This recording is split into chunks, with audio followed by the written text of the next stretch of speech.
IT शेयरों में बिकवाली का दबाव लगातार बना हुआ है और इस हफ्ते टेक सेक्टर निवेशकों के लिए भारी नुकसान लेकर आया है। निफ्टी आईटी इंडेक्स हफ्ते भर में करीब 8% से ज्यादा टूट गया, जो पिछले कई महीनों का सबसे खराब साप्ताहिक प्रदर्शन माना जा रहा है।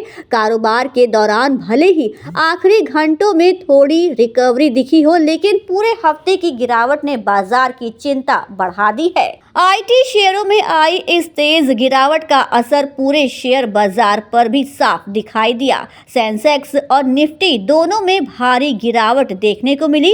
एक ही दिन में निवेशकों की संपत्ति से लाखों करोड़ रुपए साफ हो गए। बाजार का मूड कमजोर रहा और ज्यादातर सेक्टरों में बिकवाली का माहौल बना रहा। इस गिरावट की बड़ी वजह आर्टिफिशियल इंटेलिजेंस में हो रहे तेज बदलाव माने जा रहे हैं। नई एआई तकनीकों के आने से निवेशकों को डर है कि पारंपरिक आईटी कंपनियों की ग्रोथ पर असर पड़ सकता है।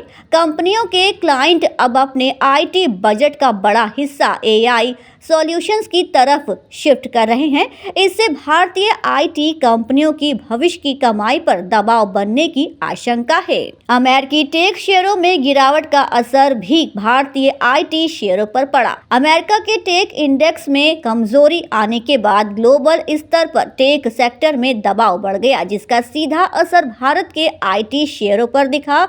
इसी वजह से इन्फोसिस, टीसीएस और एचसीएल टेक जैसी बड़ी कंपनियों के शेयरों में भी गिरावट देखने को मिली। हालांकि गिरावट के बाद कुछ निवेशकों ने सस्ते दामों पर खरीदारी भी की, जिससे आखिरी समय में शेयरों में हल्का सुधार नजर आया। आईटी सेक्टर इस समय दबाव में है और निवेशकों की नजर आगे आने वाले नतीजों और एआई से जुड़ी रणनीतियों पर बनी हुई है।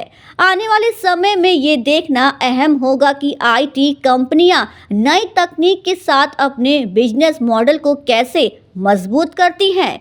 बाजार और बिजनेस से संबंधित खबरों के लिए सब्सक्राइब करें इंडस्ट्रियल एम्पायर।